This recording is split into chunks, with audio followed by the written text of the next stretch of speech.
سورہ الاعلی قرآن کی 87ویں صورت ہے۔ اس میں 19 آیات اور 1 رکوع ہے۔ بسم اللہ الرحمن الرحیم۔ شروع اللہ کا نام لے کر جو بڑا مہربان نہایت رحم والا ہے۔ اے پیغمبر صلی اللہ علیہ وآلہ وسلم، اپنے پروردگار عالی شان کے نام کی تسبیح کرو، جس نے انسان کو بنایا، پھر اس کے اعضاء کو درست کیا، اور جس نے اس کا اندازہ ٹھہرایا، پھر اس کو رستہ بتایا، اور جس نے چارہ اگایا، پھر اس کو سیاہ رنگ کا کوڑا کر دیا۔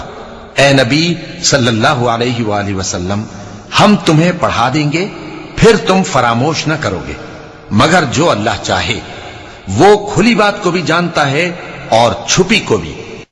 اور ہم تم کو آسان طریقے کی توفیق دیں گے، سو جہاں تک نصیحت کے نافع ہونے کی امید ہو، نصیحت کرتے رہو۔ جو خوف رکھتا ہے وہ تو نصیحت حاصل کرے گا، اور بے خوف بدبخت اس سے کترائے گا۔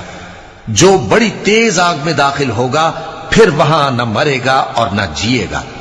بے شک وہ مراد کو پہنچ گیا جو پاک ہوا، اور اپنے پروردگار کا نام لیتا رہا اور نماز پڑھتا رہا۔ بات یہ ہے کہ تم لوگ تو دنیا کی زندگی کو ترجیح دیتے ہو، حالانکہ آخرت بہت بہتر اور ہمیشہ باقی رہنے والی ہے۔ یہی بات پہلے صحیفوں میں بھی درج ہے، یعنی ابراہیم اور موسیٰ کے صحیفوں میں۔